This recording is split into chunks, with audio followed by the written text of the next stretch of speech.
Kami dari 10mm1 ingin menampilkan drama yang berjudul Batu Menangis. Jangan lupa ditonton.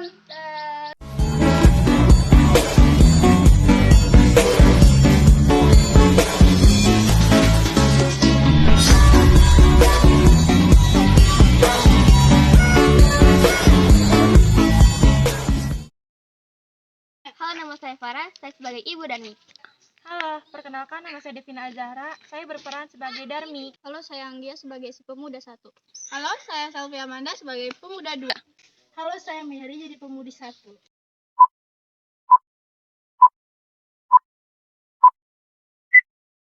Alkisah di sebuah bukit yang jauh dari kota di daerah Kalimantan, hiduplah seorang janda miskin dan seorang anak gadisnya.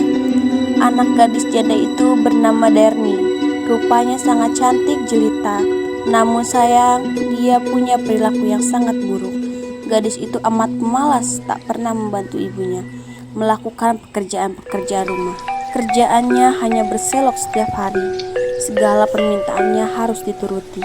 Setiap kali ia meminta sesuatu kepada ibunya harus dikabulkan, tanpa memperdulikan keadaan ibunya yang miskin. Setiap hari harus membanting tulang mencari sesuap nasi. Suatu hari, seperti gadis biasa itu mengurung diri dalam kamarnya. Ia tak mau matahari merusak kulitnya. Ia enggan berdebu-debu mengotori wajahnya. Bukankah sudah kubilang membereskan kamarku? Kamu kan sudah di sana, kamu bisa ngajukan semua sendiri. Ibu tahu aku sibuk. Sang ibu hanya mengelus dada, hatinya gelisah. Kesibukan mempercantik diri, hanya itulah yang selalu dilakukan putri pemalas itu. Matahari mulai memancarkan sinarnya. Sang ibu mulai bersiap-siap untuk berangkat ke sawah untuk bekerja. Darmi, tolong bantu ibu bekerja di sawah, nak.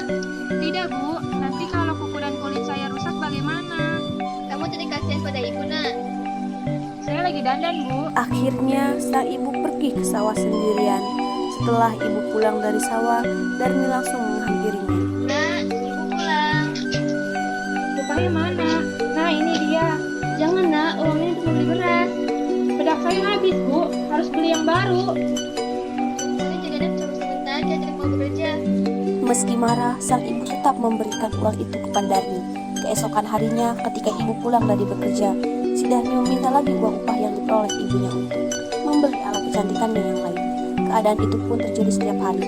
Suatu hari, sang ibu mencoba untuk membujuk anaknya agar mulai berubah tabiat buruknya. Nak, bantu ibu bekerja di sawah. Apa sih, Bu? Ibu kan sudah tua, ibu tidak perlu bisa untuk meninggalkan kami. Kita kan orang miskin, kita harus tetap bekerja untuk mencari uang makan. Siapa suruh jadi orang miskin? Lagi pula aku tidak meminta kamu jadi ibuku. Baiklah, anakku. Ibu hanya mohon agar kamu tidak mengurung diri di rumah. Kenalilah lingkunganmu agar suatu saat nanti ibu dipanggil oleh Tuhan. Hari berganti hari, akhirnya sang anak mau menuruti keinginan ibunya. Sang anak tidak keberatan untuk mengikuti ibunya kemanapun. Namun ia mengajukan syarat bahwa ibunya tidak boleh mengakui bahwa ia adalah ibu di depan umum. Sebagai seorang ibu, tentunya hatinya meringis mendengarnya. Namun sang ibu pun menyetujui keinginannya. Hingga pada suatu hari, anak gadis itu mengajak ibunya turun ke desa untuk berbelanja di pasar yang letaknya jauh dari tempat tinggal mereka. Anak gadis itu berjalan melenggang dengan memakai pakaian yang bagus dan bersolek agar orang di jalan yang melihatnya akan mengagumi kecantikannya. Ketika mereka mulai memasuki desa, orang-orang desa memandangi mereka. Mereka begitu terpesona melihat kecantikan anak gadis itu, terutama para pemuda desa yang tak kalah puas-puasnya memandangi wajah gadis itu. Namun ketika melihat orang yang berjalan di belakang gadis itu, hal itu membuat orang-orang bertanya. Coba lihat wanita itu, cantik sekali kan? Iya, bagai bidadari surga, elok parasnya. Sungguh tak sanggup aku menahan untuk melihat keindahannya. Iya, cantiknya bagaikan bunga mawar. Siapa yang di belakang itu? Iya, siapa ya? Saya kasihan lihat wanita tua itu. Apakah mungkin itu dia? Tidak boleh berkata-kata dulu. Aku ingin kenalan dengan dia. Kami ikut. Di antara yang melihatnya, seorang pemuda mendekati dan bertanya kepada gadis itu. Hai cantik, siapa yang berjalan di belakangmu itu? Apakah itu ibumu? Bukan, dia budakku. Manis, yakin itu bukan ibumu? Sudah kubilang, dia bukan ibuku, tapi budakku. Alangkah terlukanya sang ibu mendengarnya. Hatinya meringis dan dia benar-benar tak berdaya menahan sakit itu. Dia berdoa kepada Tuhan. hamba sedemikian rupa. Hukumlah dia ya Tuhan, hukumlah dia. Ibu, ampunilah anakmu ini. Ampunilah kedurhakaan anakmu ini, Ibu. Ibu, ampunilah anakmu ini, Ibu. Atas kekuatan Tuhan Yang Maha Esa, perlahan-lahan tubuh gadis durhaka itu berubah menjadi batu.